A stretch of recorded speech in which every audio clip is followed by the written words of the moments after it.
Friends, जैसा कि मैंने आपको कहा था कि आपके एग्ज़ाम की प्रिपरेशन हम पहले से करवा देंगे। आपका एग्ज़ाम परसों है। हम आज आपके लिए इम्पॉर्टेंट क्वेश्चन का सीरीज़ लेके आए हैं। हमारा ये इम्पॉर्टेंट क्वेश्चन जो है आपको फ्रेम ऑफ माइंड दे देगा बेटा कि आपको एग्ज़ाम में क्वेश्चन किस पैटर्न के आने वाले हैं। और आई एम डैम श्योर कि ये वीडियो कर लेने के बाद, ये चैप्टर्स कंप्लीट कर लेने के बाद इस चैप्टर से रिलेटेड कोई भी क्वेश्चन आएगा, आप डेफिनेटली डैम श्योर है मेरा कि आप 100% इसमें अटेम्प्ट कर पाएंगे। आपके एग्जाम के लिए मैं आपको पहले से बधाइयाँ दे रहा हूँ, आप लोग को बेस्ट विशेष कर रहा हूँ। बिलीव करता हूँ कि इस बार का एनडीए आप डेफिनेटली क्वालिफाई करेंगे। एग्ज़ाम बहुत ज़्यादा इम्प्रेसिव जाएगा आपका। और एग्ज़ाम में एक बात पे ध्यान देना कि हमारे टक्कर में भी कोई नहीं है, ठीक है। डेफिनेटली मैं बोल रहा हूँ आप डेफिनेटली क्रैक करेंगे इस बार के एग्जाम को। और जो बच्चे फर्स्ट अटेम्प्ट दे रहे हैं उनके लिए भी मैं कह रहा हूँ कि आप अच्छे से पेपर की प्रिपरेशन करें। लास्ट टाइम का पेपर बहुत डिफिकल्ट आया था। जो बच्चे थे पहले उन्होंने बोला कि सर हम लोग प्रिपरेशन उस लेवल का करके नहीं जा पाए थे, तो इसीलिए मैंने इस बार का लेवल थोड़ा बढ़ा रखा है। पेपर देखते हैं, धीरे धीरे आपको समझ में आएगा। Hope you understood. Hello friends, जैसा कि मैंने कहा कि आज की क्लास में आप इंपॉर्टेंट क्वेश्चंस की सीरीज बना रहे हैं। उनमें से पहला क्वेश्चन हम स्टार्ट कर रहे हैं। पहला क्वेश्चन हमारे पास है कि let a is equal to एक x such that x a prime factor of 240 given है। और second b set given is x such that x is the sum of any two prime factors बोला है, factor नहीं बोला है, any two prime factors बोला है। तो मतलब अभी इसमें थोड़ा समझने की बात है। ऑफ 240 लिखा हुआ है तो a की वैल्यू समझ लीजिए। a हमारे पास है दैट इज 240 को मैं अगर फैक्टराइज करता हूं तो जो प्राइम फैक्टर बनेंगे वो होगा a का वैल्यू। लाइक 240 को पहले मैं आपको फैक्टराइज करके दिखा देता हूं। 240 को हम फैक्टराइज करेंगे तो हमारे पास वैल्यू इस तरीके से डेवलप हो जाएगी। Last one is 5। देखिए इसमें अगर देखा जाए प्राइम फैक्टर की बात कही जाए, हिंदी मीडियम के जो बच्चे देख रहे हैं उनको मैं बता दूं कि ये प्राइम फैक्टर का मतलब होता है अभाज्य गुणनखंड। तो अभाज्य गुणनखंड कौन कौन से होंगे, इसमें से अभाज्य कौन कौन सा होगा। पहले तो मैं इसका गुणनखंड निकाल लूंगा, इसमें से देखूंगा कौन कौन सा अभाज्य गुणनफल है। मतलब इसमें से मेरे को ये देखना पड़ेगा कौन कौन सा प्राइम फैक्टर्स है। तो आपको डेफिनेटली दिख रहा होगा 2 एक प्राइम फैक्टर होगा, 3 होगा और 5 होगा। आप बोलोगे सर 2 तो 4 टाइम्स आया हुआ है। यस, अगर वो 4 टाइम्स आया तो बेटा उसको सिंगल टाइम आपको लेना है। तो ये क्या हो जाएगा, a इज इक्वल टू 2 हो जाएगा, कॉमा 3 हो जाएगा और 5 हो जाएगा। ये आपका सेट a की वैल्यू है बेटा।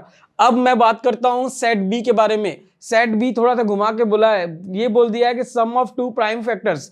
2 प्राइम फैक्टर कौन कौन से हैं, 2 और 3 का सम करेंगे तो 5 आएगा।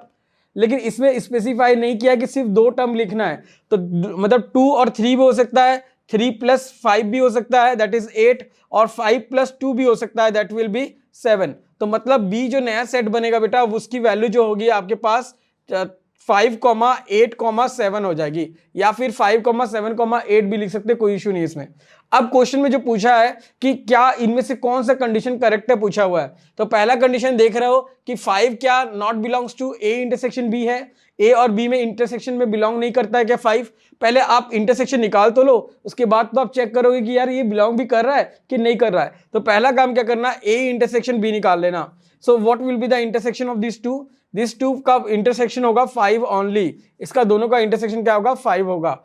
अब देखो, अब क्वेश्चन में पहला ऑप्शन में ही पहले ही पता चल गया कि क्या बोला, a इंटरसेक्शन b का क्या 5 होता है। तो 5 तो एक्चुअली बिलोंग कर रहा है और क्वेश्चन में बोल रखा है कि नॉट बिलोंग्स टू बोला है, इसका मतलब इसके अंदर नहीं आता है। तो पहला कंडीशन सेटिस्फाई नहीं हुआ, पहला कंडीशन गलत है, क्योंकि 5 एक्चुअली a इंटरसेक्शन b का ही एलिमेंट है। ये बात कुछ समझ में आई।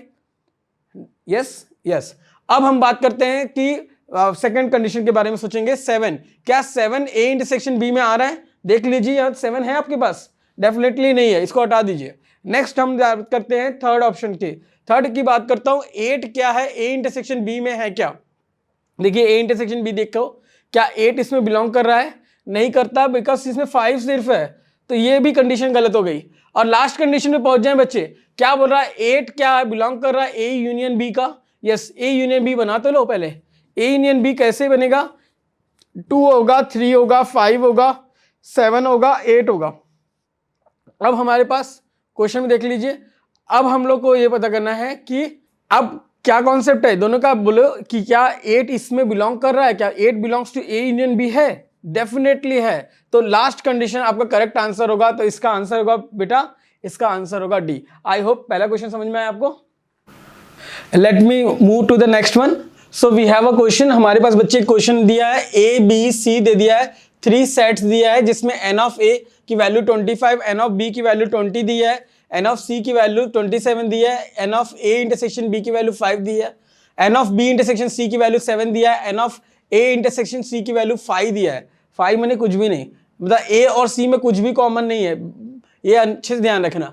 और क्वेश्चन में दिया then N of A union B union C की वैल्यू क्या होगी बोला है। तो बेटा इसमें एक बहुत इंपॉर्टेंट फॉर्मूला यूज होगा। आप लोगों को कितने लोग को याद आ रहा है?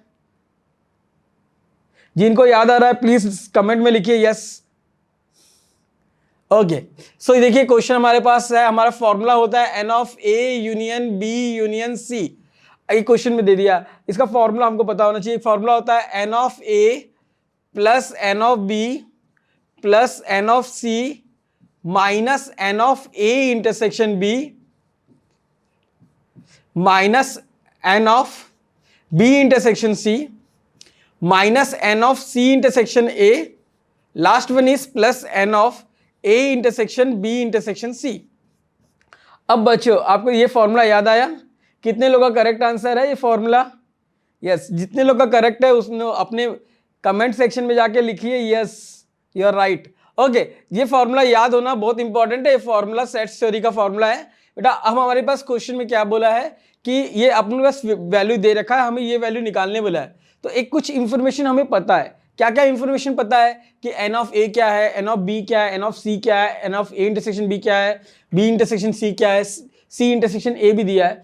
एक चीज अननोन है, क्या चीज है? वो है A intersection B intersection C, ये अननोन है। लेकिन एक बात सोच के देखिए, जब ए और सी में कुछ भी इंटरसेक्शन नहीं हो रहा है तो तीनों में कुछ इंटरसेक्शन होगा?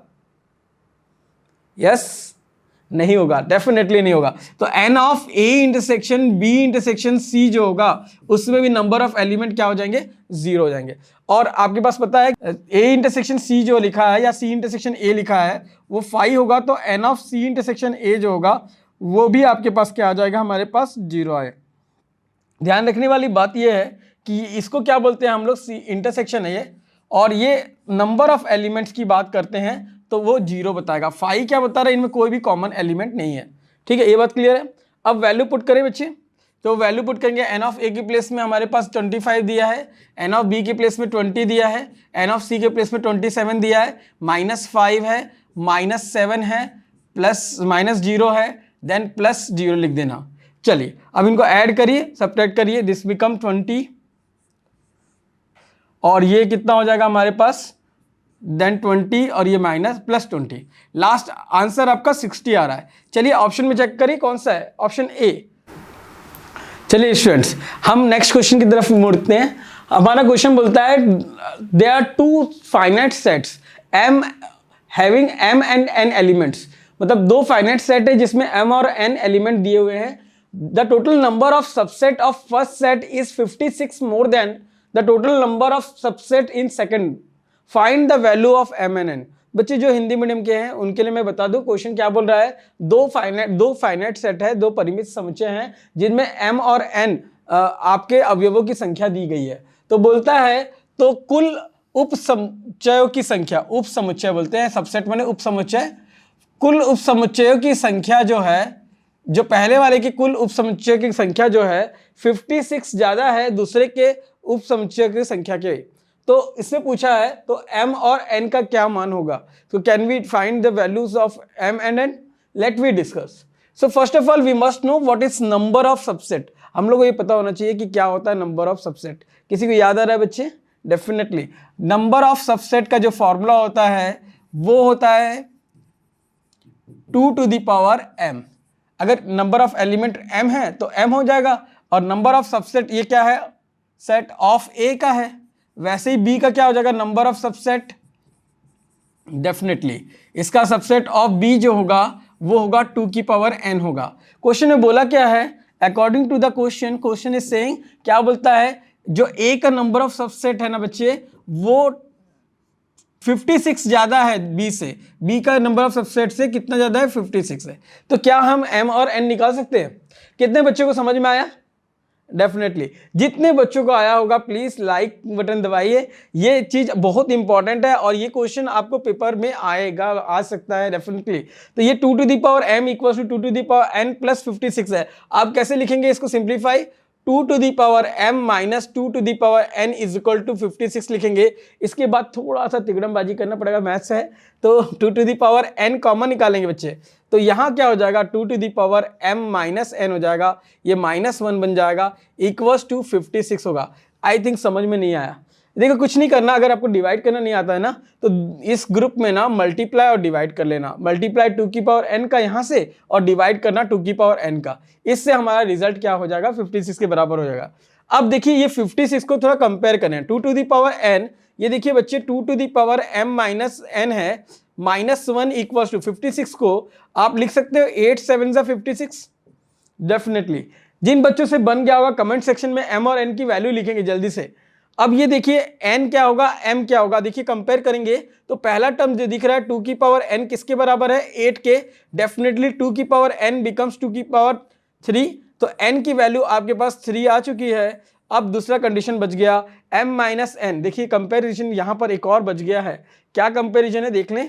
कंपेरिजन हमारे पास दो फैक्टर आए थे, 2 की पावर n इंटू 2 की power m minus n, -1 equals to था हमारे पास 8 इंटू 7 था हमारे पास, हमने इसमें कंपेयर किया तो पहला पार्ट तो कंपेयर इससे हुआ था, सेकंड फैक्टर को इससे कंपेयर कर लेंगे तो क्या होगा 2 to the power m minus n -1 जो होगा वो 7 के इक्वल होगा, और 7 को हम 8 के इक्वल भी लिख सकते हैं। देखिए इसको ऐसे लिख सकते हैं क्या, 2 की पावर ये 8 -1 लिख सकते हैं आप 7 को, और ये 2 to the power m minus 2 to power m minus n -1 है, ये दोनों टर्म कैंसिल हो रहे हैं तो 2 to the power m minus n जो है 2 to the power m minus n जो है किसके बराबर हो जाएगा 8 के, तो मतलब 2 की पावर 3 क्या हो जाएगा 2 to the power m minus n के इक्वल हो जाएगी। तो इससे क्या पता चल रहा है बताइए कि m माइनस n भी किसके बराबर हो जाएगा, वो भी किसके बराबर होगा 3 के बराबर, ठीक है। m माइनस n किसके बराबर हो जाएगा 3 के बराबर हो जाएगा। अब बताइए m कितना n कितना आया था थोड़ी देर पहले, देखिए हाँ n कितना आया था 3, अब यहाँ 3 पुट करेंगे, so m minus 3 is equal to 3, मतलब क्या हुआ m इज इक्वल टू कितना आ गया 6 आ गया। तो आंसर क्या क्या है बच्चे, m इज इक्वल टू 6 और n इक्वल्स टू कितना आ गया हमारे पास 3 आया। Let we see the answer, answer check करें कौन सा ऑप्शन है, डेफिनेटली पहला आंसर सेकंड ऑप्शन दिख रहा है हमारे पास, तो आंसर है 6,3। जितने बच्चों को समझ में आ गया प्लीज सब्सक्राइब द चैनल, और ये आगे बढ़ेंगे हम लोग। Let we move to the next one. बेटा ये क्वेश्चन थोड़ा समझने लायक है, क्वेश्चन में ऐसा बोल दिया है the range of the function निकालना है। इस क्वेश्चन में रेंज निकालने बोला, डोमेन नहीं निकालने बोला, थोड़ा समझना। और इस क्वेश्चन में लिख कैसे दे दिया है, ये परमुटेशन का क्वेश्चन दे दिया है। अब बोलोगे सर रेंज का क्वेश्चन है और पूछ रहा परमुटेशन, परमुटेशन से भी रेंज निकालते हैं क्या, मैं बोलूँगा हाँ निकल सकता है। मैंने इस बार इस क्वेश्चन का ऐसे क्वेश्चन का कॉम्बिनेशन क्यों बनाया, क्योंकि मैं चाह रहा हूँ कि अगर इस लेवल तक आपको पेपर पूछ लिया तो आप उसमें ना धराशायी ना हो। देखते हो जब भी आप अभी एनडीए का लास्ट टाइम का एग्जाम हुआ, बहुत घटिया रिजल्ट रहा, बहुत सारे बच्चे मैथ्स क्लियर ही नहीं कर पाए, तो उसका सिंगल रीज़न है कि वो उतना डेप्थ में पढ़े ही नहीं। अब एनडीए जो पूछने लगा है वो पहले जैसा नहीं पूछ रहा है, अब वो क्या करता है AIEEE के क्वेश्चन डालने लगा है। AIEEE पिछले टाइम AIEEE चलता था, आज का मींस का जो क्वेश्चन है प्रीवियस ईयर क्वेश्चन होते हैं उसको भी क्लब करते जा रहा है और डालते जा रहा है आपके पेपर में। चलिए इससे डिस्कशन स्टार्ट करते हैं। हमारे पास दे दिया फंक्शन ऑफ x की value that is 7 minus x और p x माइनस 3 दे दिया है। अब इस क्वेश्चन में सबसे पहले आपको समझना पड़ेगा ये दोनों कॉन्सेप्ट में क्या होता है। सबसे पहला कॉन्सेप्ट समझेंगे, आप मुझे सोच के बताएंगे कि इसमें क्या पॉसिबिलिटी होती है। इसको अगर आप थोड़ा सा याद करें तो NPR वाला कॉन्सेप्ट दिख रहा है, याद करें क्या है NPR का कॉन्सेप्ट। बताइए NPR जो होता है वो क्या पैटर्न को शो करता है, सोच के बताइए मुझे कि NPR जो होगा वो किस पैटर्न को इंडिकेट करता है। डेफिनेटली आपको जो भी n की वैल्यू होती है वो always greater than equals to 1 होती है। मतलब n की वैल्यू मिनिमम क्योंकि इंटीजर होता है, मिनिमम n की जो वैल्यू होगी, ऊपर के टर्म की वैल्यू होती है वो n होता है। n की वैल्यू क्या होनी चाहिए, ग्रेटर देन इक्वल देन 1 होता है। तो मतलब आपको अगर ये पता नहीं था तो आप डेफिनेटली समझ लीजिए कि n का वैल्यू क्या होना चाहिए, ग्रेटर देन इक्वल देन 1 होना चाहिए। और जो r होगा, r की कंडीशन क्या होती है, r की वैल्यू 0 से बड़ी होनी चाहिए। r क्या दे दिया हमारे पास, r must be equals to और ग्रेटर देन किसके, 0 के हो गया। ये दो कंडीशन आपको आ गया, इससे आप डोमेन निकाल पाएंगे। क्या कंडीशन है वो चेक करें। पहला कंडीशन पे वर्क करते हैं। n मतलब कौन है हियर, इंस्टेड ऑफ n मतलब क्या है, अपन 7 माइनस एक्स लिख सकते हैं। 7 माइनस एक्स क्या होना चाहिए, ग्रेटर देन इक्वल देन 1 होना चाहिए। ये बात कुछ समझ में आई। तो अब इसको और सिंप्लीफाई कर लेंगे, सॉल्व करेंगे बेटा। Minus x is greater than equal than 1 minus 7 हो जाएगा। तो माइनस एक्स जो होगा greater than equal than minus 6 हो जाएगा। अब बच्चे यहाँ पर बड़ा कन्फ्यूजन होता है, बच्चे गलत बनाते हैं। यहाँ से क्या गलती करते हैं, देखो दोनों साइड माइनस है तो साइन इंटरचेंज हो जाएगा। तो एक्स का मान जिससे छोटा हो जाएगा बराबर हो जाएगा 6 से। तो मतलब यहाँ इंटरचेंजेस होगा, तो x की value less than equal than क्या हो जाएगी, 6। एक कंडीशन आ गया है हमारे पास। सेकंड कंडीशन मतलब r must be greater than 0, मतलब x की minus 3 must be greater than equal than 0। तो x की वैल्यू जो होगी किससे बड़ी होगी, बराबर होगी 3 से। दो कंडीशन आपको दिख रहे हैं x के लिए, कौन कौन से, एक कंडीशन दिख रहा है कि x की वैल्यू ग्रेटर देन 3 होनी चाहिए, और दूसरी वैल्यू दिख रही है x की value less than equal than 6 होनी चाहिए। तो x की क्या क्या वैल्यू हो सकती है, तो x हो सकता है 3 हो सकता है 4 हो सकता है और 5 हो सकता है। ये बात कुछ समझ में आई आपको, यस आपको समझ में आ चुका है। तो अब हम लोग इसका ही सेकंड पार्ट बना लेते हैं, क्योंकि हमें ये जो वैल्यू निकला है वो क्या बता रहा है, x जो वैल्यू निकला है वो क्या बता रहा है, x क्या होता है, डोमेन होता है। हमें पूछा है डोमेन मतलब प्रांत होता है। अब पूछा है परिसर निकालना, रेंज निकालने के लिए, परिसर निकालना माने रेंज निकालना है। तो x की वैल्यू क्या क्या पॉसिबल है हमको दिख रहा है, x इज इक्वल टू हमारे पास क्या क्या पॉसिबल बेटा, 3, 4 और 5 हो सकता है। तो मैं अगर लॉजिकली यहाँ लिख दूं तो यहाँ पर मेरे पास 7 माइनस, स्टार्टिंग कैसे कर रहा हूँ 3 से करूंगा, 7 माइनस 3 p, यहाँ क्या हो जाएगा 3 माइनस 3, तो ये हो जाएगा आपका 4p0 हो जाएगा। सॉरी, पहला टर्म क्या हो गया 4p0। सेकंड टर्म क्या हो जाएगा, मैं क्या लिखा पहले, मैंने x इज इक्वल टू कितना लिया, मैंने 3 लिया, देन मैं x इज इक्वल टू 4 लेता हूं। जैसे ही मैं x इज इक्वल टू 4 लूंगा तो ये क्या बन जाएगा, 7 माइनस 4p क्या हो जाएगा 4 माइनस 3 मीन्स क्या हो जाएगा, ये हो जाएगा आपके पास 3p1 आ जाएगा। नेक्स्ट टर्म क्या हुआ हमारे पास, 3p1 हो चुका। और लास्ट आप ये कह रहे 4 ले चुके हैं, अब लास्ट टर्म क्या लेंगे 5 लेंगे। मैं यहां लिख दूं x इज इक्वल टू 5 लेंगे, तो जैसे ही x इज इक्वल टू 5 लेंगे तो क्या हो जाएगा 7 माइनस 5p, फिर नेक्स्ट क्या है 5 माइनस 3, इट मीन्स क्या हो जाएगा, ये अपने पास वैल्यू आ जाएगी 2p2। देखिए बच्चे हमारे पास क्या क्या वैल्यू आ गई। पहली वैल्यू हमारे पास आ गई कि हमने बोला कि 3p1 आएगी, 4p0 आएगी, और क्या बन जाएगा हमारे पास 2p2 आ रहा है। तो मैं आपको इसका मीनिंग बता देता हूं, आपके पास क्या क्या रिजल्ट आया। एक रिजल्ट आपके पास आया 4p0, सेकेंड रिजल्ट आया आपके पास 3p1, थर्ड रिजल्ट आया आपके पास 2p2। ये सब क्या होगा, रेंज हो जाएगा। लेकिन रेंज उत्तर हमारे पास उसका परिसर जो है ना इस पैटर्न में दिया ही नहीं क्वेश्चन में। क्वेश्चन देखो, क्वेश्चन घुमा रखा है, क्वेश्चन में क्या बोल दिया, देखिए क्वेश्चन में बोल दिया ये A1 2 3 4 या 1 2 3 4 5 6 इस पैटर्न में दे रखा है। तो ये तो डेफिनेटली नहीं हो सकता, इस पैटर्न से अपन सॉल्व कर ही नहीं सकते। चलिए स्टार्ट करते हैं, इसको और सिंप्लीफाई करना बच गया है। 4p0 का मतलब है npr का फॉर्मूला लगेगा factorial 4 upon factorial 4 minus 0 into factorial 0। बच्चे याद कर लो, ये फॉर्मूला है npr का। फॉर्मूला से factorial n upon factorial n minus r होता है। आपको आया दिमाग में, यस डेफिनेटली आ गया होगा। बहुत सिंपल फॉर्मूला है, factorial 4 upon factorial 4 into factorial 0 means 1 हो जाएगा, कैंसिल हो जाएगा, वैल्यू 1 आएगा।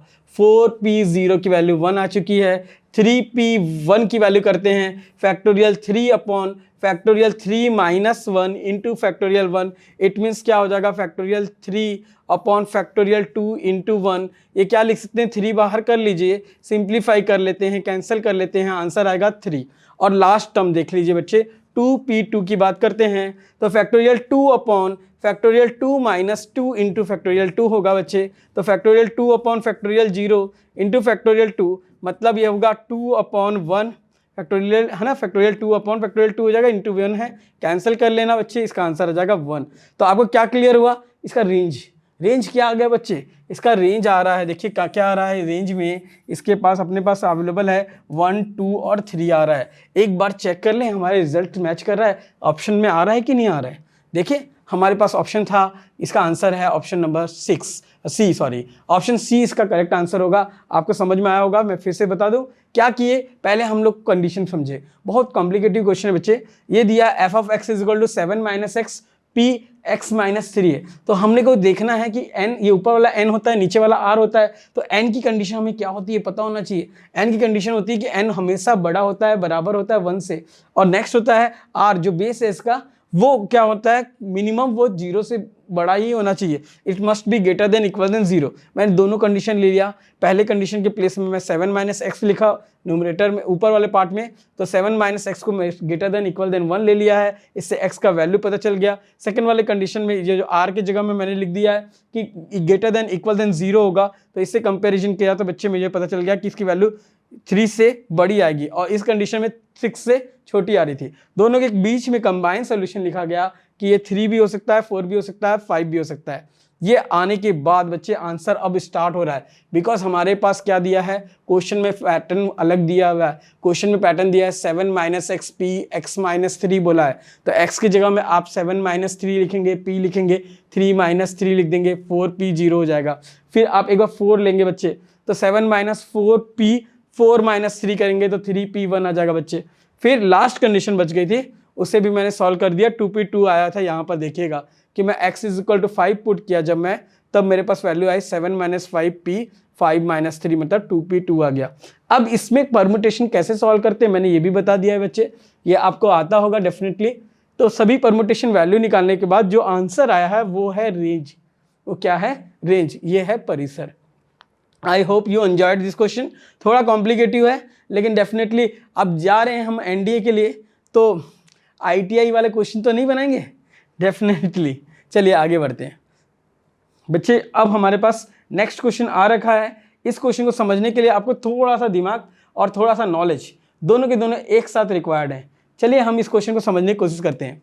क्वेश्चन हमारे पास किस तरीके का दिया है, क्वेश्चन में बोला है बच्चे कि find the domain of sine inverse of x minus 3 और root over of 9 minus x square. इस क्वेश्चन को समझने के लिए दो अच्छी दिमाग की जरूरत है। पहला तो साइन इनवर्स फंक्शन के बारे में समझना पड़ेगा, दूसरा डिनोमिनेटर क्या दिया है, स्क्वायर रूट फंक्शन के बारे में समझना पड़ेगा। डिनोमिनेटर में स्क्वायर रूट फंक्शन किस तरीके का बिहेव करता है वो पता होना चाहिए, और साइन इनवर्स का जो वैल्यू होता है वो कहाँ से कहाँ तक आता है। देखिए साइन इनवर्स के अंदर की जो वैल्यू होती है वो x माइनस 3 दे रखी है, अगर अंदर में कुछ भी दे दे इसको होना चाहिए -1 से +1 के बीच में। ये आप में से कितने लोगों को पता था? डेफिनेटली बहुत सारे बच्चों को पता होगा, क्योंकि एनडी का पेपर देने बॉस, तो डेफिनेटली पता होना चाहिए। तो साइन इनवर्स x की वैल्यू जो है x माइनस 3 इन दोनों के बीच में होगी, तो मुझे x की वैल्यू निकालनी है। डेफिनेटली +3 करते जाएंगे, दोनों साइड +3 की है, क्यों किए पता है ना। तो ये क्या हो जाएगा, x की वैल्यू निकालने के लिए। तो x की वैल्यू आ रही है बच्चे कि 2 से बड़ी है, 4 से छोटी है। तो पहला आपको कंडीशन निकल गया कि x की वैल्यू किसके और किसके बीच में आएगी। ये फर्स्ट कंडीशन है ना, बिकॉज दो कंडीशन से बना हुआ है। जब भी क्वेश्चन में ऐसा फंक्शन देगा तो पहले डोमेन निकालने के लिए पहले देखिए ऊपर वाले से न्यूमरेटर से एक डोमेन 1 निकलता है, ये D1 निकलेगा। D1 बिलोंग्स टू क्या लिख सकते हो आप, लिख सकते हो क्लोज इंटरवल में 2,4 लिख सकते हैं बच्चे। नेक्स्ट है D2 के बारे में बात करते हैं। रूट के अंदर का टर्म है, रूट के अंदर क्या है, 9 माइनस एक्स स्क्वायर है। 9 minus x square must be greater than equals to भी 0 होता है, लेकिन इक्वल्स टू तब होता है जब वो न्यूमरेटर में रहता है। अभी किस में दे रखा है भाई, डिनोमिनेटर में दे रखा है। गलती मत कर देना एग्जाम हॉल में जाके, ये डिनोमिनेटर के अंदर में इक्वल ले लिए तो एक्स की वैल्यू हम समझ लो कि एक्स स्क्वायर 0 बन जाएगा। एक्स स्क्वायर -9 मतलब 9 माइनस एक्स स्क्वायर मतलब एक्स अगर आपको 3 लिख दिया तो डिनोमिनेटर में इनडिटरमाइंड वैल्यू आ जाएगी, दैट इज इम्पॉसिबल, उसको लेना ही नहीं है। तो क्या होगा, minus x square is greater then -9 हो जाएगा, तो x square will less than कितना हो जाएगा बेटा आपका 9 हो जाएगा। तो x की वैल्यू देखिए लेस देन वाली कंडीशन में दो लोग के बीच में आती है, -3 और +3 के बीच में इसकी वैल्यू आ जाएगी। ये कैसे बना है सर, ये कन्फ्यूजन है बोलोगे तो मैं इसको थोड़ा सा और बता देता हूँ। इसको एक काम कर लीजिए, यहाँ तक आपको समझ में आ चुका होगा, तो आप इसको लिखो x² इज लेस देन 9 लिख सकते हो। एक काम कर लो ना, x² -9 इज लेस देन 0 लिख देना, इसको फैक्टराइज कर देना, एक बार +3 आएगा एक बार -3 आएगा, और ये x की वैल्यू लेस देन, x की वैल्यू दो लोग के बीच में आ जाएगी। अब इसके अंदर रख के देख लेना वैल्यू, जैसे 3 से बड़ी लोगे ना तो ये वैल्यू लेस देन 0 आ जाएगी, ग्रेटर देन 0 आ जाएगी, लेकिन हमको क्या चाहिए 3 से छोटी रखेंगे और -3 से बड़ी लेंगे, तो ये क्या बन जाएगा हमारा x का वैल्यू है। अब दोनों के लिए ये क्या निकल गया, d2 निकल गया, तो d1 और d2 में कंपेयर करेंगे। इसके लिए एक नंबर लाइन बना लेना बच्चे, तो यहाँ पर एक लिखना 2, यहाँ पर लिखना 4, और यहाँ पर नंबर लाइन थोड़ा बड़ा कर दो, यहाँ लिख दो -3 और यहाँ पर लिख लो, ये होगा -3 और यहाँ पर लिख लो +3। इनके बीच में आ रहा है, ये इधर आ रहा है और ये इधर आ रहा है। बताओ दोनों के लिए कॉमन क्या चीज़ है, वही आंसर होगा जो कॉमन डोमेन होगा। कॉमन डोमेन क्या दिख रहा है बच्चे, ये कॉमन डोमेन दिख रहा है, ये वाला पोर्शन देखिए, ये 3 है ना, ये 3 देखिए, यहाँ से देखिए इसमें भी आना चाहिए और इसमें भी आना चाहिए। दोनों में कॉमन क्या आ रहा है, तो दोनों में कॉमन क्या आ रहा है, देखिए ये 2 to 4 में यहाँ है 2 to 4 था और ये था -3 से +3 था, इनके बीच में कॉमन पोर्शन देखा जाए तो ये वाला पोर्शन है। तो आंसर होगा x बिलोंग्स टू कितने आ जाएगा बच्चे, 2 से 3 तक। अब देख लो कौन सा ऑप्शन करेक्ट हो रहा है। आई होप समझ में आया होगा आप लोग को, क्योंकि ये बेसिक क्वेश्चन है, आपको इसमें कन्फ्यूजन होगा तो मैं एक बार रिपीट कर देता हूँ। इसमें कुछ करना नहीं है, न्यूमरेटर में देखना है कि साइन इनवर्स के अंदर में फंक्शन क्या दिया हुआ है, तो जो भी वैल्यू दिया होगा उसको -1 से +1 के बीच में कर देंगे, सिंप्लीफाई करके x की वैल्यू निकाल देंगे। x की वैल्यू निकल जाने के बाद वो पहले कंडीशन की वैल्यू है, फिर डिनोमिनेटर का दूसरा कंडीशन निकालेंगे और रूट के अंदर का term greater than equal than 0 होना चाहिए, सॉल्व कर लेंगे, इससे x की वैल्यू पता चल जाएगी, -3 +3 के बीच में आएगी। तो हमें कौन सी वैल्यू लेनी है जो दोनों में कॉमन है, इस कंडीशन के लिए भी कॉमन है और इस कंडीशन के लिए भी कॉमन है, तो दोनों के लिए कॉमन कंडीशन देखा जाए तो वो होगा 2, इसमें भी ले सकते थे, इसमें भी ले सकते हैं, 4 नहीं ले सकते भाई क्योंकि 4 तक जाएगा ही नहीं, तो 3 तक ले सकते हैं, बट 3 के इक्वल होगा नहीं होगा, तो 3 को ओपन इंटरवल में लेना पड़ेगा बेटा। तो हमारे यहाँ पर क्वेश्चन में ये ऑप्शन दिया है ना थोड़ा गलत दे रखा है, तो आंसर में ऑप्शन में क्या होना चाहिए था, ऑप्शन में होना चाहिए 3 से छोटा, 3 नहीं होगा। तो ये क्वेश्चन का आंसर में ना जो पैटर्न लिखा है ना, इसको ओपन इंटरवल ऑफ 3 होना चाहिए। ठीक है बेटा, जो समझ में आया, जो कंडीशन बताया मैंने, कोई कंफ्यूजन है इसमें? आई होप समझ में आ चुका होगा आपको। चलिए बच्चे, हमारे पास अब मैं आपको कॉम्प्लेक्स के क्वेश्चन करा रहा हूँ। पिछले वाले क्वेश्चंस में मैं आपको सेट थ्योरी और रिलेशन फंक्शन के क्वेश्चन करवाया था, अब मैं आपको क्वेश्चन करवा रहा हूँ जिसमें मैंने आपको ये बता रहा हूँ कॉम्प्लेक्स नंबर के क्वेश्चन किस पैटर्न के आ सकते हैं। जैसे ये क्वेश्चन देखिए, मैंने आज आपको जो भी क्वेश्चन बताया, ये इंपॉर्टेंट क्वेश्चन जो भी बता रहा हूँ वो क्वेश्चन है जो सबसे ज़्यादा कॉम्प्लिकेटिव है। ऐसे कॉम्प्लिकेटिव क्वेश्चन जो एग्जाम हॉल में स्टक कर देंगे, हर बच्चे के से बनेंगे नहीं। पेपर हॉल में देखते होंगे ना आपको कि कट ऑफ मार्क्स जो होता है वो एवरेज सभी बच्चा स्कोर कर रहा है, हर बच्चा 50 मार्क्स तक तो दौड़ जा रहा है।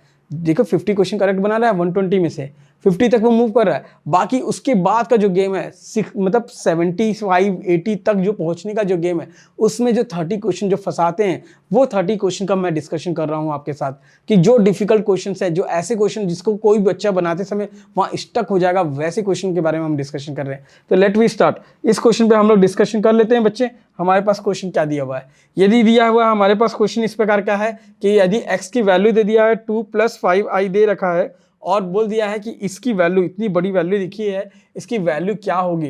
क्या बच्चे आप दिमाग लगा के इसे सॉल्व कर सकते हैं, इसकी वैल्यू क्या हो सकती है? मैं आपको 2 सेकंड का टाइम दिया सोचने के लिए, थोड़ा सोच लो, उसके बाद मुझे बताओ कि सर इसकी वैल्यू कैसे निकालेंगे। सोचो, दिमाग लगाइए। फैक्टराइजेशन करें? यस, ये बात तो सही सोचा आपने कि फैक्टराइज कर सकते हैं सर। तो फैक्टराइज कैसे कर सकते हैं सोचिए, स्क्वायरिंग करने के बाद। यस, स्क्वायरिंग करने के बाद कैसे करेंगे देखते हैं बच्चे। इसका दिमाग मैं आपको लगा के बता रहे हैं आपको कैसे दौड़ाना है इसका दिमाग। आपको करना कुछ नहीं है, x = दिया है 2 + 5i, आप क्या करोगे x - 2 = लिख दोगे 5i। अब क्या कर देना, स्क्वायरिंग बोथ साइड, दोनों साइड स्क्वायरिंग कर लो। तो x माइनस 2 का जो स्क्वायर होगा बेटा वो 5i के स्क्वायर के इक्वलेंट हो जाएगा। तो ये x square minus 4x plus 4 जो होगा वो स्क्वायर होगा 25, i का स्क्वायर मतलब माइनस 25। तो ये सॉल्व कर लीजिए, x square minus 4x plus 29 is equal to 0 आने वाला है बच्चे। यहाँ कोई कंफ्यूज हो रहा था क्या? यस, आई स्क्वायर पे आई स्क्वायर की वैल्यू -1 होती है, मैंने इसलिए डायरेक्ट लिख दिया क्योंकि मेरे को लगता है इतना नॉलेज अपन को आ चुका है। अब इसके बाद हमारे पास ये टर्म आ गया। अब करना क्या है, इस वाले क्वेश्चन को फैक्टराइज करके चेक कर लेना, इसको डिवाइड करना। किससे डिवाइड करना? X square minus 4x plus 29 से डिवाइड करना। इसको किसको डिवाइड करेंगे? X cube minus 5x square plus 33x minus 19, इसको डिवाइड कर लेना। एक बार में डिवाइड हो रहा है, यस डिवाइड हो रहा है, यस। तो ये क्या होगा? एक्स क्यूब एक बार मतलब 1x टाइम्स में बेटा, yes, x cube minus 4x square plus 29x। चलिए इतना तो हो गया, आपकी कहानी खत्म। यहाँ तक कुछ माइनस हो सकता है? यस माइनस हो रहा है सर, ये कैंसिल हो रहा है, यस डेफिनेटली। और ये माइनस का प्लस कर देंगे, ये क्या होगा? माइनस एक्स क्यूब आएगा। जब इसको माइनस करेंगे बेटा ये क्या होगा? माइनस प्लस 4x आ जाएगा हमारे पास, माइनस 19 आएगा।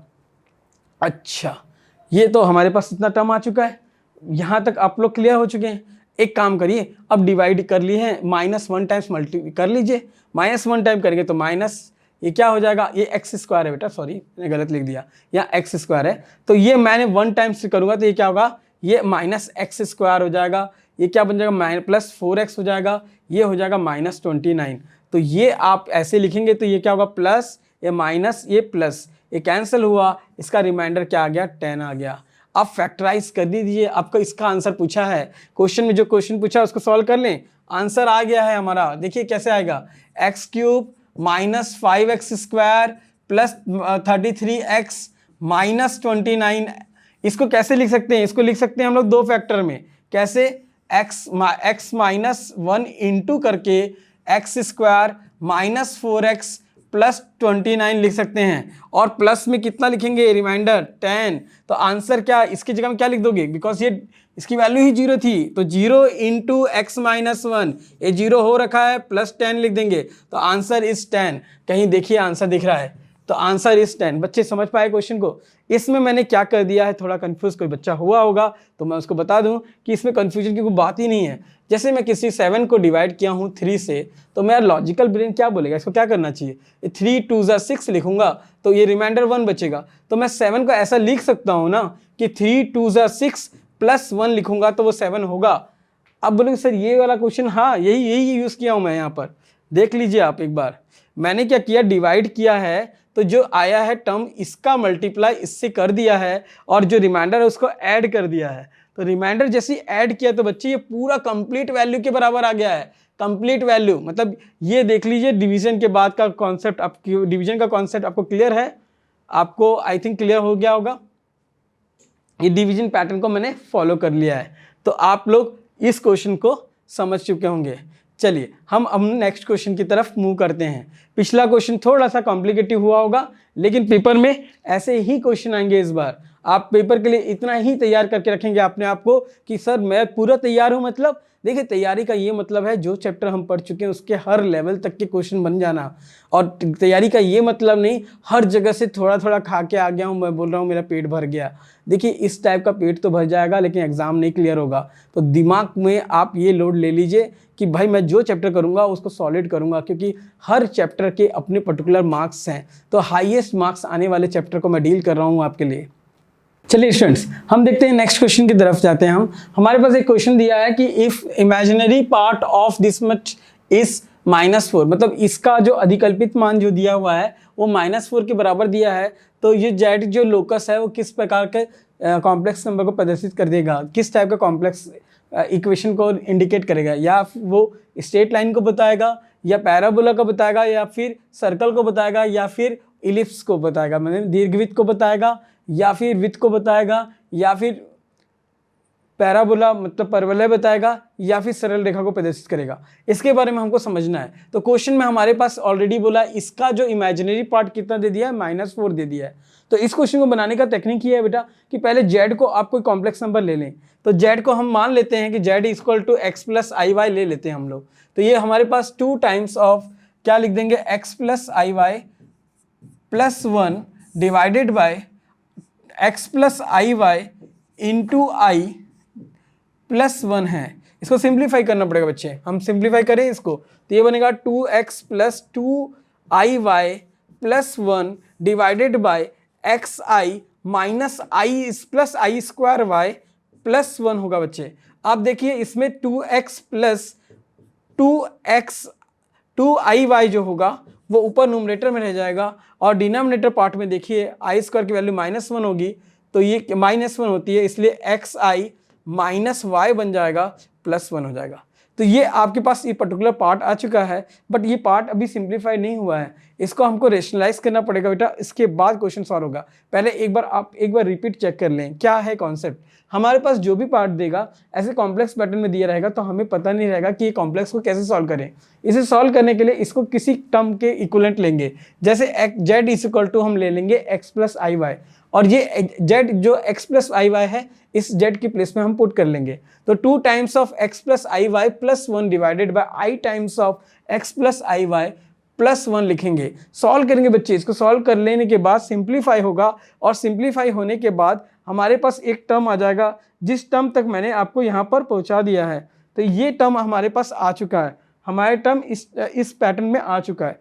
तो इसको हमको रैशनलाइज करना है। मैं अगला स्लाइड बना रहा हूँ, थोड़ा सा स्लाइड चेंज होगा बेटा, रुक जाइए। तो हमारे पास क्या आ गया पैटर्न, हमारे पास आ गया 2x plus 1 plus 2i y divided by हमारे पास आ गया था ix minus y plus 1। Should I check? तो ये पार्ट अपने पास नीचे वाला पार्ट है imaginary part. Real part imaginary part आपको क्लियर हो चुका होगा। तो हम इसको कैसे लिखेंगे, इसको रैशनलाइज कैसे करा जाएगा कि 2x plus 1 plus 2i Y वैसे ही लिखेंगे। डिनोमिनेटर का जो पार्ट है उसको आप थोड़ा सा सिंप्लीफाई कर लीजिए। आप ऐसे लिख सकते हैं 1 माइनस वाई एक ग्रुप में प्लस ix लिख सकते हैं। इसको सिंप्लीफाई इस तरीके करेंगे बच्चे। अब हम लोग को मल्टीप्लाई करना है, रैशनलाइज करना है। 1 माइनस वाई ऊपर रहेगा, माइनस ix हो जाएगा, डिनोमिनेटर 1 माइनस वाई, फिर लिखेंगे माइनस ix। सॉल्व करिए, नीचे वाला टर्म क्या होगा बच्चे, देखें नीचे वाला टर्म होगा 1 माइनस वाई का होल स्क्वायर माइनस आई वाई का जो स्क्वायर होगा आई स्क्वायर, ये प्लस बन जाएगा बच्चे। मैंने आई स्क्वायर के प्लेस में -1 लिखने वाला कॉन्सेप्ट बता रखा है, तो ये हो जाएगा एक्स स्क्वायर। और ऊपर वाला पार्ट क्या है, हमें मल्टीप्लाई करना है। ऊपर वाले पार्ट को हम मल्टीप्लाई कर लेंगे 2x plus 1 plus 2i y, इसका मल्टीप्लाई करेंगे बच्चे हम लोग। किससे मल्टीप्लाई करेंगे, 1 minus y minus i x से मल्टीप्लाई करेंगे। बच्चे बहुत सारे बच्चों को लग रहा होगा इतनी सारे कॉम्प्लिकेटिव क्वेश्चन कैसे आएंगे पेपर में, तो डेफिनेटली स्टूडेंट्स कॉम्प्लिकेटिव क्वेश्चन का ही पेपर है। पेपर उतना ज़्यादा इजी नहीं है जितना आपको यूट्यूब में बहुत सारे वीडियो बन रखे हैं, और हर एक वीडियो में इतना सिंपल क्वेश्चन बना रखा है जो पेपर में आता ही नहीं है। तो आपको डेफिनेटली आपको क्लियर रहना है कि यार ये चीज़ें नहीं आ रही पेपर में, आप सिर्फ वीडियो देखते रह रहे हैं, उनका बस वॉच ओवर बढ़ा रहे हैं, और वो एनसीईआरटी के क्वेश्चन डायरेक्टली आपको उड़ेलते जा रहे हैं। आप सोच रहे हैं कि वही क्वेश्चन आने वाला है। ऐसा ही प्रॉब्लम हमारे साथ जेई के बच्चों के साथ भी होता है। जेई के क्वेश्चन दिन भर जब देखो उन बच्चे लोगों को, वो आपको एनसीईआरटी के प्रॉब्लम देखते रहते हैं और उनका पेपर में एकदम डिफिकल्ट क्वेश्चन आता है, वो बैठ जाते हैं एग्जाम हॉल में बैठ के। अब देखिए इसका मल्टीप्लाई करेंगे तो आपका क्वेश्चन सॉल्व हो जाएगा। इसका मल्टीप्लाई होगा, देखिए टर्म्स में देख लीजिए 2x plus 1 into 1 minus Y आप एक ग्रुप में रख लेंगे, और नेक्स्ट होगा i times of x of 2x plus 1 एक ग्रुप में आएगा। नेक्स्ट ग्रुप में आपके पास 2 times of i y into 1 minus y रहेगा, और लास्ट टर्म होगा आई स्क्वायर मीन्स प्लस हो जाएगा वो, तो प्लस 2xy हो जाएगा divided by 1 minus y square whole square plus x square. बच्चे इसमें सिर्फ रियल इमेजिनरी पार्ट क्वेश्चन में बोल रखा है। क्वेश्चन में बोला है imaginary part of this value is -4। अभी हमारे पास देखिए 2 पार्ट दिख रहा है, एक रियल पार्ट वाले दिख रहा है, एक इमेजिनरी पार्ट दिख रहा है। जिसमें आई का मल्टीपल होगा वो इमेजिनरी होगा, तो इमेजिनरी पार्ट को हम 0 के इक्वल ले लेंगे। तो एक बार देख लें क्वेश्चन में क्या दिया, ठीक है। तो इमेजिनरी पार्ट हमारे पास क्या हो जाएगा, imaginary part of 2z plus 1 upon iz y plus 1 equals to -4 question में दे रखा है। मैं क्वेश्चन लिख लिया, और जो सोल्यूशन मेरे पास इमेजिनरी पार्ट का आया है वो है 2y into 1 minus y minus x times of 2x plus 1 divided by मेरे पास x square plus 1 minus y का होल स्क्वायर आया है इज इक्वल टू -4 आया बच्चे। अब हमको क्या करना है, इसका बस सिंप्लीफाई करना है, क्रॉस प्रोडक्ट करना है। इससे कौन सा इक्वेशन आ रहा है आप देखेंगे, 2y minus 2y square minus 2x square minus x is equal to -4 times x square plus 1 minus y का होल स्क्वायर आ गया है। इसे और सॉल्व कर लेते हैं बच्चे, सिंप्लीफाई कर लेते हैं पूरा। इसका सिंप्लीफाइड इसका आंसर जो आ रहा है हमारे पास वो आएगा 2x square plus 2y square plus x minus 6y plus 4 equals to 0। ये कौन सा इक्वेशन है बेटा, ये वो इक्वेशन है। ये कौन सा इक्वेशन है, देखिए कोफिशिएंट ऑफ x स्क्वायर क्या है, इसका कोफिशिएंट ऑफ y स्क्वायर क्या है। देखिए अगर कोफिशिएंट ऑफ x स्क्वायर और y स्क्वायर दोनों के दोनों सेम होते हैं तो कौन सा इक्वेशन होता है, ये इक्वेशन ऑफ क्या है, सर्कल है बच्चे। ये कौन सा इक्वेशन आ गया, इक्वेशन ऑफ सर्कल। डेफिनेटली ये क्वेश्चन कॉम्प्लिकेटेड था, मैं मानता हूँ क्वेश्चन कॉम्प्लिकेटेड था, लेकिन बेटा अगर ये क्वेश्चन आप सीख गए तो इससे लोअर बैंड के ही क्वेश्चन पेपर में आएंगे और इससे लोअर लेवल के क्वेश्चन आप डेफिनेटली सॉल्व कर लेंगे। तो आई होप ये क्वेश्चन आपको बहुत नॉलेज दे दिया होगा। Let we move to the next question.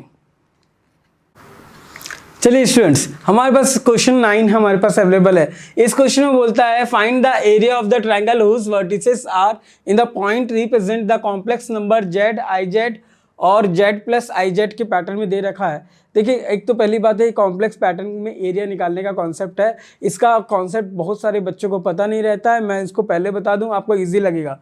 जब भी ऐसे टर्म्स होंगे तो इनको कॉम्प्लेक्स पैटर्न के टर्म को हम लोग डिटरमिनेंट पैटर्न से सॉल्व कर सकते हैं। उसका तरीका क्या होगा, जैसे भी दिया है हमको ऐसे लिखना पड़ेगा, एरिया निकालते समय del is equal to 1/4 times of जो दिया है हमारे पास अवेलेबल पॉइंट्स।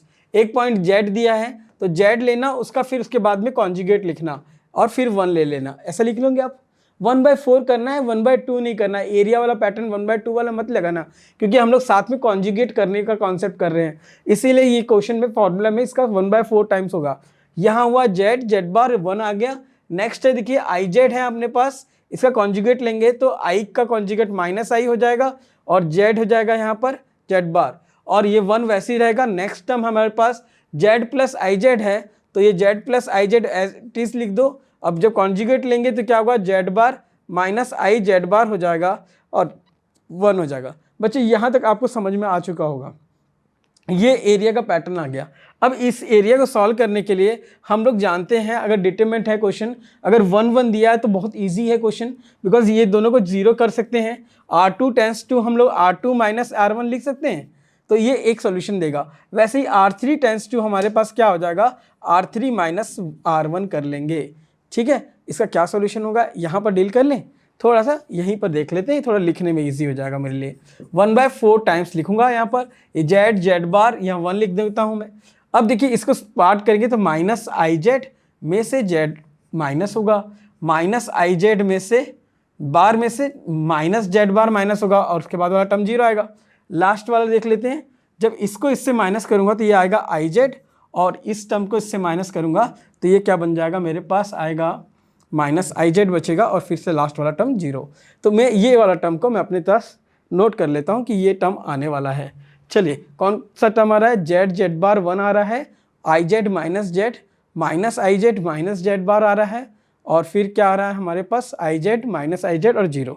चलिए let we move the question. हमारे पास 1/4 टाइम्स था, जेड था, जेड बार था, 1 था।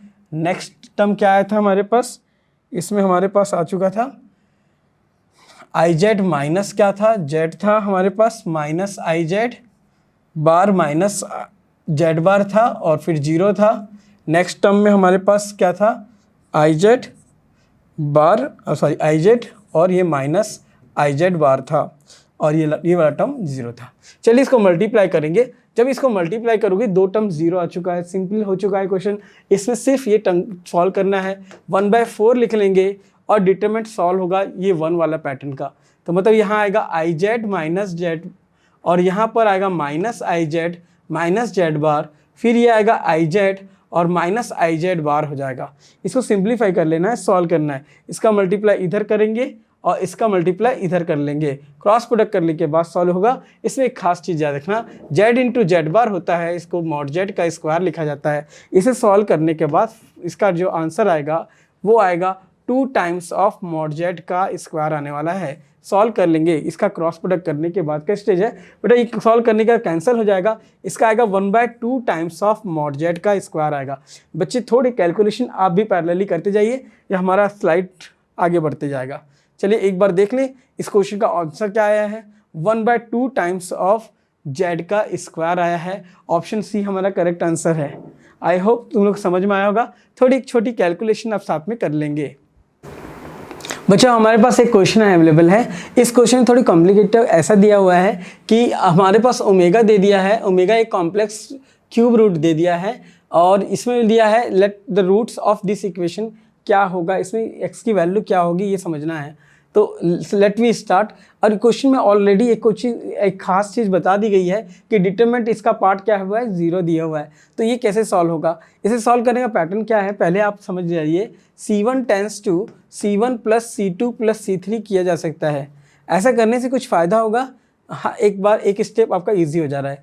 x plus omega square plus 1 आ रहा है, देखिए नेक्स्ट आ रहा है, नेक्स्ट फिर से omega plus x plus omega square plus 1 आ रहा है, और लास्ट वाला टर्म देखिए फिर से omega square plus 1 plus x plus omega दिख रहा है। यहाँ पर हमारे पास आ रहा है omega x plus omega square आ रहा है, 1 आ रहा है, ओमेगा स्क्वायर 1 और एक्स प्लस ओमेगा आ रहा है। यहाँ तक आप सभी को क्लियर हो चुका होगा। आप एक खास चीज़ जानते हैं और एक रूल भी है, 1 प्लस ओमेगा स्क्वायर का जो वैल्यू होता है वो 0 होता है। कलर दिख नहीं रहा है, इसका कलर मैं ब्लैक में लिख देता हूँ। हमारे पास रूल है 1 plus omega square is equal to क्या होता है, 0 होता है। तो इसमें एक जगह तो दिख रहा है 0, दिख रहा है कहाँ पर 0 हो रहा है, देखो यहाँ पर ये 0 हो जाएगा, ये भी 0 हो जाएगा, इनको लेने से भी 0 होगा। तो इसका सिंप्लीफाई आंसर क्या आ जाएगा हमारे पास, ये आएगा x और x, यहाँ आएगा ओमेगा स्क्वायर, नेक्स्ट ये x प्लस ओमेगा स्क्वायर 1 और 1 और ये x प्लस ओमेगा। अब ये क्वेश्चन में पूछा है ये एग्जैक्टली ये वैल्यू 0, ये वैल्यू पे क्या आएगा, x क्या होगा। डेफिनेटली आप सोचिए x क्या हो सकता है पॉसिबल, देख के बताइए x क्या हो सकता है। क्या x 1 हो सकता है कि x, ये याद रखिए x तभी 0 होगा, तभी ये पूरा डिटरमिनेंट 0 होगा जब मैं x की जगह में 0 पुट करूंगा। एक बार देखिए ऑप्शन कहीं x 0 दिख रहा है, यस। एक बार x की जगह 0 रख के देखिए, जब x की जगह 0 रखेंगे तभी डेल 0 आएगा, अदरवाइज किसी केस में 0 नहीं आ रहा है। आप इसको सबको अलग अलग रफली करके चेक कर लेंगे तो आपको पता चलेगा किसी केस में नहीं आ रहा है। आप x की जगह 1 ले लोगे तो भी सिंप्लीफाई करने से भी 0 नहीं आ रहा है, और ओमेगा लेंगे तो भी नहीं आ रहा है, ओमेगा स्क्वायर लेंगे तो भी नहीं आ रहा है। सिर्फ एक कंडीशन में 0 आ सकता है जब x इज इक्वल टू 0 होगा। तो ये क्वेश्चन बहुत इजी लगा होगा आपको। मैं फिर से एक बार रिपीट कर दूं कि ये डिटरमिनेंट, देखिए क्वेश्चन क्या है, आज के क्वेश्चन में कभी भी सीधा क्वेश्चन नहीं आ रहा है, पूछ रहा है कॉम्प्लेक्स का क्वेश्चन है लेकिन डिटरमिनेंट पैटर्न में पूछ रखा है। तो इसमें आपको डिटरमिनेंट की पैटर्न की वो आइडेंटिटी पता होना चाहिए। C1 tense to C1 plus C2 plus C3 लगाना है, सॉल्व करना है, इनको ऐड कर लेना, ये पैटर्न आ जाएगा डिटरमिनेंट, इसकी वैल्यू 0 हो जाएंगी, ये सिंप्लीफाई आ जाएगा सोल्यूशन। तो इसका फाइनल आंसर पैटर्न आ जाएगा हमारे पास x omega square x plus omega square 1 x 1 और x प्लस ओमेगा। अब क्वेश्चन में देखो, क्वेश्चन को अब आंसर से वापस जाना पड़ेगा। अब पूछा है क्या x की वैल्यू 1 होगी, क्या x की वैल्यू ओमेगा होगी या ओमेगा स्क्वायर होगी या 0 होगी। इतना चेक करके देखने की जरूरत नहीं है, एक ऑप्शन में x इज इक्वल टू 0 दे रखा है तो यहाँ 0 रख के देख लेंगे तो आंसर क्या आ जाएगा बच्चे, ओवरऑल 0। देखिए क्वेश्चन हमारे पास एक और आ गया बच्चे, हमारे पास क्वेश्चन थोड़ा सा चेंज हुआ। क्वेश्चन में पूछ क्या रहा है इसको देखते हैं। क्वेश्चन में इस टाइप का लिखा है और z की पावर 14 तक दे दिया है। यार z तो ठीक है लेकिन z की पावर 14, टेंशन, अरे टेंशन लेने की जरूरत नहीं यार, टेंशन नहीं होगा, क्वेश्चन बनेगा। लेकिन पहले तो सिंप्लीफाई तो करना ही पड़ेगा, इतना तो कर लो आप। क्या है हमारे पास, z equals to 7 minus i upon 3 minus 4i। पहले रैशनलाइज कर लेंगे, भाई मैं रैशनलाइज भी नहीं करूँगा ऐसा मत बोलना यार। तो 3 plus 4i upon 3 plus 4i। चलिए सिंप्लीफाई कर लिए, नीचे वाला टर्म क्या हो जाएगा 25 बन जाएगा सॉल्व करने के बाद, है ना। ऊपर वाला टर्म सिंप्लीफाई कर लेते हैं तो ये हो जाएगा 21 प्लस 28i माइनस 3i और ये आ गया आपका +4। अच्छा, तो ये आ गया अपने पास 25 + 25i अपॉन 25। इट मीन्स ये बन गया 1 + आयोटा। क्या बन गया? जेड। जेड क्या आ गया? 1 + आयोटा बन गया। तो यार जेड कब होता है 1 + आयोटा? याद करिए, मैं इसको ऐसा लिख सकता हूँ क्या, √2 का मल्टीप्लाई और √2 का डिवाइड कर सकता हूँ ग्रुप में। ये कब करते हैं? मैथ्स वाले सब जानते हैं। ये जब r की वैल्यू क्या बन जाएगी, इसमें z = r cos theta plus i sin theta का पैटर्न बना रहे हैं अपन। आया समझ में? तो z क्या, r क्या हो जाएगा हमारे पास? डेफिनेटली r क्या हो जाएगा हमारे पास? r रह जाएगा हमारे पास, देखिए r = √2। r क्या बन जाएगा हमारे लिए? √2 आ जाएगा r। और थीटा कितना आएगा? 45 डिग्री। थीटा कितना हो जाएगा? 45 डिग्री। ये पैटर्न समझ में आया? बहुत सारे बच्चे इस पैटर्न को पढ़े नहीं हैं, तो मुझे बता दीजिए, फिर से रिपीट करता हूँ। √2 का मल्टीप्लाई √2 का डिवाइड करना है। ये r cos theta plus i sin theta के पैटर्न बदल गया। तो ये z बेटा ये बन जाएगा √2 टाइम्स ऑफ e⁻i π/4 बन जाएगा। इसको यूलर पैटर्न बोलते हैं। जिन बच्चों ने नहीं पढ़ा है, यूलर पैटर्न एक बार देख लीजिए कैसा होता है। जैसे अगर z = हमारे पास r cos theta plus i sin theta देगा, तो इसको यूलर पैटर्न में हम लोग कैसे लिख सकते हैं? z = r × e⁻i थीटा लिख सकते हैं। यहाँ पर here we have z = √2 times of e⁻i π/4 हो गया है। मेरे पास क्वेश्चन बोला है z की पावर 14 निकालना है, तो मैं क्या लिखूँगा? √2 e⁻i π/4 होल पावर कितना कर दूंगा मैं? 14 कर दूंगा। यहाँ तक समझ में आ गया आपको? अब कुछ करना नहीं है, आपको √2 की पावर 14 लिखना है। ई की पावर में देखिए पावर में मल्टीपल हो जाता है, ये π/4 इंटू क्या बन जाएगा? 14 आ जाएगा। तो अब सॉल्व करिए, सिंप्लीफाई करिए, ये 1 ज़ा हो जाएगा, ये 2 ज़ा हो जाएगा और ये 7 ज़ा हो जाएगा। तो ये क्या हो जाएगा बच्चे? और आगे सॉल्व करने से √2 की पावर जो 14 होती है ना, वो 2 की पावर 7 बन जाती है। और ये i की पावर क्या हो जाएगा? 7 π/2 हो जाएगा। i की पावर क्या हो जाएगा? 7 π/2। अब लॉजिकली सोचिए, i की पावर 7 π/2 मतलब क्या बनेगा? थोड़ा सा इसको और सिंप्लीफाई कर लें। इसको ऐसे लिख सकते हो ना, 2 की पावर 7 इंटू, सर वापस इस पर लिख लें तो ये लिख सकते हो cos e की पावर है, याद रखना e की power cos 7 π/2 plus i sin 7 π/2। और 7 π/2 मतलब कितना होगा? ये 7 π/2 मतलब 0 होगा cos में, और इसकी वैल्यू होगी 1। तो मतलब आ जाएगा इसकी वैल्यू 2 की पावर 7, इसकी वैल्यू हुई 0, इसकी वैल्यू हो गई 1। 1 मीन्स 1 इंटू आई। तो अल्टीमेटली आ जाएगा आपके पास i इंटू 2 की पावर 7। तो ये क्वेश्चन आपको समझ में आया होगा। आई होप क्वेश्चन नंबर 11 मैंने कवर कर दिया। z = 7 - i अपॉन 3 - 4i दिया था हमें। z की पावर क्या पूछा था? 14 क्या होगा? चलिए बच्चे, ये तो आपके एनसीईआरटी का क्वेश्चन आया है डायरेक्ट। ये क्वेश्चन भी बहुत बार पूछा गया है और हमारे चांसेस ये हैं, हमारे इंटरप्रिटेशन ये है कि ये क्वेश्चन आ जाए। तो जैसे x + iy दे रखा है हमारे पास, होल पावर 1/3 लिख दिया है, इक्वल टू a + ib लिख दिया है। अब करना कुछ नहीं है, होल क्यूब करेंगे तो ये x + iy equal to a + ib का होल क्यूब बन जाएगा। यहाँ तक पैटर्न समझ में आ गया होगा। आप एक काम करेंगे, इसका कॉन्जुगेट ले लीजिए। कॉन्जुगेट लेने के बाद भी सोल्यूशन कर सकते हैं, या तो इसको डायरेक्ट सॉल्व कर लीजिए। x + iy कर लीजिए, इसमें क्या हो जाएगा? a³ + 3a² ib plus 3a का होल स्क्वायर प्लस ib का होल क्यूब, ऐसा लिख सकते हैं आप। तो ये क्या हो जाएगा हमारे पास? a³ और कुछ होगा i³ वाला कोई टर्म, हाँ कैंसिल होगा, हाँ ये -3ab² एक ग्रुप में आ जाएगा, i का मल्टीपल एक ग्रुप में आ जाएगा, हमारे पास आएगा 3a² b³ आ जाएगा। तो बच्चे हमारे पास x + iy की वैल्यू आ चुकी है। आप कंपेयर कर लेंगे, x क्या बनेगा ये और y बन जाएगा ये। तो x और y की जगह में वैल्यू पुट कर दीजिए। क्वेश्चन में पूछा क्या है, देखिए बच्चे हमारे यहाँ तक आ चुका है। x = हमारे पास आया a³ -3ab² है, और y = हमारे पास क्या आ गया है? 3a² b³ है। क्वेश्चन पूछा है x/a + y/b क्या होगा। कुछ नहीं, आप इसकी जगह ए से डिवाइड कर लीजिए फर्स्ट टर्म को, वो क्या बन जाएगा हमारे पास ए स्क्वायर माइनस 3b² आ जाएगा। सेकेंड वाले पार्ट को अगर मैं b से डिवाइड करता हूँ तो ये बन जाएगा 3a² माइनस b² आएगा।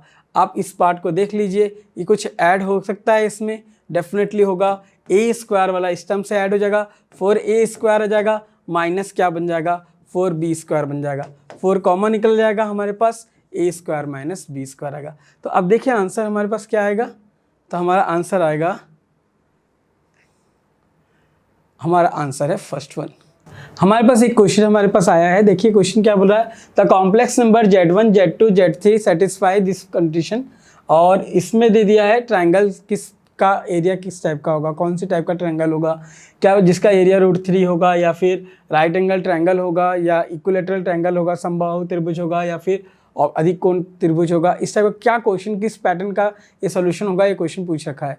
देखिए क्वेश्चन में कंडीशन दिया है z1 माइनस z3 जो दिया है माइनस z2 माइनस z3, इसकी वैल्यू दे दिया है हमारे पास, दैट इज़ 1 माइनस i√3/2 दे दिया है।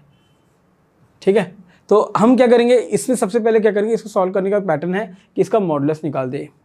जैसे ही मॉडुलस निकालेंगे, तो जैसे ही आप मॉडुलस निकालेंगे तो आपको पता चल जाएगा कि z1 माइनस z2 z3 जो अपॉन मॉडुलस में z2 माइनस z3 जो है वो किसके बराबर आ रहा है, वो इसका मॉडुलस कैसे निकालते हैं पता है ना आपको, मॉडुलस इसका निकालेंगे तो ये क्या हो जाएगा बच्चे, हाँ बहुत लोग का आंसर आ रहा होगा। इसे सॉल्व करने से आएगा 1 का स्क्वायर प्लस माइनस √3 का स्क्वायर मीन्स 2 आने वाला है, 2/2 मीन्स 1 आएगा इसका वैल्यू। तो मैंने z1 माइनस z3 जो होगा वो इक्वल होगा z2 माइनस z3 के, मतलब ये क्या हुआ कि ये दोनों पार्ट इक्वल हो गया, पहला कंडीशन पता चल गया कि ये दो भुजाएं तो बराबर होंगी, z1 z3 का जो डिफरेंस है और z2 और z3 के बीच का डिफरेंस है वो दोनों सेम है, मतलब दो रेखाएं तो बराबर होंगी, समबाहु तो क्लियर हो गया। ठीक है, अब इसमें कहीं पर समबाहु वाला कंडीशन आया है, ये बोला है आइसोसेलेस, मतलब समद्विबाहु वाला कंडीशन आ चुका है, मतलब ये आइसोसेलेस की बात हो चुकी है। एक और कंडीशन बचा है, क्या पता ये तीनों इक्वल हो जाए। इसके लिए क्या करना पड़ेगा कि z1 minus z3 upon z2 minus z3 में -1 कर लीजिए।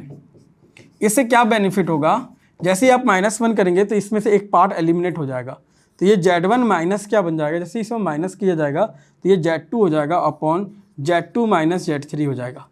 तो इसमें भी माइनस हो रहा है, तो ये वाला पोर्शन में क्या होगा आपके पास, क्या डेवलप होगा, -1 माइनस i√3 डिवाइडेड बाय 2 आएगा। और इसको भी सॉल्व करेंगे बच्चे, फिर से इसका मॉडुलस निकालेंगे, जैसे ही मॉडुलस निकालोगे तो इसका रिजल्ट भी 1 आ रहा है। ये क्या इंडिकेट कर रहा है, z1 माइनस z2 जो है किसके बराबर आ रहा है 1 के, इसका सोल्यूशन इसके भी डिवाइड बाय करने से 1 आने वाला है, तो इक्वल होगा z2 माइनस z3 के। इससे क्या समझ में आया कि ये दोनों भी डिस्टेंस इक्वल हो गए। ये डिस्टेंस तब इक्वल होता है जब वो क्या होगा कि तीनों साइड तीनों जगह पर इक्वी डिस्टेंस पर होंगे, सभी इक्वी डिस्टेंस से तब होंगे तब जब वो समबाहु त्रिभुज बनेगा। आई होप समझ में आया होगा क्वेश्चन। चलो बच्चों, हमारे पास एक और क्वेश्चन आ चुका है। हमारे पास एक क्वेश्चन है, देखो z1 z2 z3 complex number के दे दिए हैं और इसमें ऐसा रिलेशन है कि z1 इक्वल्स टू z2 है, z2 इक्वल्स टू z3 दिया है, 1/z1 1/z2 1/z3 equals to 1 दे दिया है। पूछ रहा है कि इसकी वैल्यू क्या होगी। बहुत सारे बच्चे याद कर लिए होंगे आंसर इसका आंसर 1 आता है। ठीक है, क्यों आता है वो बता दे। ये इसका रीज़न है कि देखिए हम जानते हैं कि आप लोग पढ़ा होगा z² जो होता है z इक्वल्स टू 1 है, तो z² इक्वल्स टू भी 1 होगा, तो z इंटू z बार जो होता है वो 1 हो जाता है। तो जो z बार बनता है ना उसको लिख सकते हैं अपन 1/z। क्या लिख सकते हैं 1/z। जैसे हमारे पास क्वेश्चन में दिया है, देखो क्वेश्चन में क्या दिया है 1/z1 plus 1/z2 plus 1/z3 दे दिया है, आपको दिख ही रहा है, इक्वल्स टू दे दिया है 1। आप इसको देखिए, अभी थोड़ी देर पहले बताया कि इसका रेसिप्रोकल किसके बराबर होता है z बार के। इसको क्या लिख सकते हो z1 बार लिख सकते हो, इसको z2 बार लिख सकते हो, इसको z3 बार लिख सकते हो, इज इक्वल टू 1। अब कॉन्जुगेट में सबको साथ में कॉमन कॉन्जुगेट भी ले सकते हैं, आपको पता है ना। तो इस कॉमन कॉन्जुगेट जो होगा वो भी इक्वल हो जाएगा 1 के। इसका मतलब है z1 plus z2 plus z3 का कॉन्जुगेट क्या होगा, प्रॉपर्टी के हिसाब से 1 आ जाएगा। तो ये क्वेश्चन नंबर 14 बहुत ही ईजी था। फिर से बता दूं, एक ही प्रॉपर्टी लगी है बच्चे इसमें। क्या प्रॉपर्टी है, प्रॉपर्टी बोलती है कि मॉड जेड का जो स्क्वायर होता है जेड इंटू जेड बार होता है, पहला प्रॉपर्टी लगा है। सेकंड प्रॉपर्टी लगा है कि हम जो जेड बार है ना complete Z1 plus Z2 plus Z3 का होल बार जो होता है उसको हम लोग जेड बार के इक्वल लिख सकते हैं, इंडिविजुअल जेड बार के इक्वलेंट भी लिख सकते हैं। ये आपको ध्यान रखना पड़ेगा। ये प्रॉपर्टी लगी है और कुछ इसमें कॉन्सेप्ट कुछ भी नहीं लगा। चलिए हम नेक्स्ट क्वेश्चन बनाते हैं। बच्चे ये क्वेश्चन थोड़ा सा बहुत ही इंपॉर्टेंट भी है। इस क्वेश्चन में समझना क्या है, देखिए ये आई की पावर n प्लस 1 का पैटर्न वाला क्वेश्चन है, तो समेशन पैटर्न का क्वेश्चन है। देखिए समेशन में क्या लिखा है, n इक्वल्स टू 1 to 13 है। ये आई की पावर n जो है बच्चे, आई की पावर n दोनों ग्रुप से कॉमन निकल सकता है। देखिए इसको 1 प्लस आई लिख सकते हैं। बच्चे कुछ समझ में आया? सोच के देखिए क्या लिखा मैंने, ये आई की पावर n, आई की पावर n प्लस 1 है, इसमें से आई की पावर n कॉमन निकाल सकते हैं। इसे क्यों कर रहे हैं सर? इसका रीज़न ये है कि अगर मैं एक साथ सॉल्व करूँगा तो मुझे थोड़ी कॉम्प्लिकेशन बढ़ जाएगी, तो थोड़ा मैं इसको सिंप्लीफाई कर रहा हूँ। समेशन आया है, बच्चे वैसे ही डर जाते हैं समेशन आने के बाद। इसकी पावर 13 तक जाएगा। आई की पावर n लिखा हूँ, आई की पावर n इंटू आई लिख सकता हूँ। फिर क्या करूँगा अगले स्टेप में, जिस पे समेशन है उसको साथ में लिखूँ। n इक्वल्स टू 1 to ये 13 तक है, आई की पावर n कॉमन निकाल रहा हूँ मैं, अंदर में i प्लस 1 हो जाएगा। अब देखिए इसमें जो खास चीज़ है, n वाले टर्म के लिए समेशन है, इस टर्म के लिए नहीं है। इसका मतलब i प्लस 1 आप बाहर कर लेंगे, इनटू में समेशन लिखेंगे n equals to 1 to 13 i की पावर n लिखेंगे। i की पावर n का क्या सेंस है, अब ये सम ऑफ 13 टर्म्स का फॉर्मूला लगना है। आपको जीपी सीरीज़ याद करना पड़ेगा बच्चे। तो ये क्या बन जाएगा हमारे पास 1, ये i की पावर 1 हो जाएगा, फिर i की पावर 2 हो जाएगा, i की पावर 3 हो जाएगा, अप टू i की पावर 13 हो जाएगा। अब बात समझ में आए? तो ये जीपी सीरीज़ का फॉर्मूला है, याद रखिए। इसको कैसे बनाएंगे, ये हमारे पास है 1 प्लस आई एक ग्रुप में। दूसरे ग्रुप की बात करता हूँ, मेरे पास क्या है i square, i cube, up to क्या है i की पावर 13। आप याद करो कौन सा फॉर्मूला लगता है इसमें फॉर्मूला लगेगा कौन सा जीपी सीरीज़। जीपी सीरीज़ कैसे लग रहा है एक बार चेक कर लेना। सेकंड टर्म को डिवाइड करना फर्स्ट टर्म से, सेम आंसर आना चाहिए। थर्ड टर्म को सेकंड टर्म से डिवाइड करना, सेम आंसर आना चाहिए। सब में आई आ रहा है ना, कॉमन रेशियो, तो क्या हो जाएगा वो जीपी सीरीज़ का टर्म होगा। अब आपको फार्मूला याद करना है, s n is equal to a into r to the power 1 minus r to the power n upon 1 minus r. ये आपका फार्मूला है। ये फार्मूला किसके लिए, जब आर की वैल्यू लेस देन 1 होती है। अभी तो मेरे को इमेजिनरी नंबर आ रहा है तो लेस देन 1 ही लेंगे। तो ये क्या होगा, a इंटू 1 माइनस आर की power n upon 1 minus r, ये फॉर्मूला है। अभी देखिए a के प्लेस में, ये देखिए एक टर्म तो 1 प्लस आई तो रहेगा ही रहेगा। फर्स्ट टर्म जो a रहेगा उसको लिखूंगा i, उसको 1 माइनस आर मतलब क्या हो जाएगा i की पावर क्या हो जाएगा 13 इंटू क्या लिखेंगे 1 माइनस आई। ये आपके पास आ गया है वैल्यू 1 प्लस आई इंटू आई। ये देखिए 1 माइनस आई की पावर जो 13 होगा वो डेफिनेटली आई आएगा, क्योंकि i की पावर 12 जो होता है वो वैल्यू होता है 1 होता है। तो ये आपके पास टर्म आ गया, नीचे वाला वैल्यू 1 माइनस आई है, इसको दोनों को कैंसिल कर देंगे आप, तो अपने पास आएगा i times of 1 plus I. So answer is i minus i plus i square means i minus 1। देखिए ऑप्शन में क्या है आंसर, i माइनस 1, मतलब ऑप्शन नंबर 2 क्या होगा, इसका करेक्ट आंसर होगा। बच्चे ये वीडियो बहुत बड़ा होते जा रहा है, मैं इसको छोटे छोटे पार्ट में डिस्ट्रीब्यूट कर दूंगा तो आपको ज़्यादा इजी लगेगा। तो आज की क्लास अभी के लिए ऑफ करते हैं, फिर नेक्स्ट वीडियो आपको उसमें आगे का पोर्शन पढ़ाएंगे। Thank you.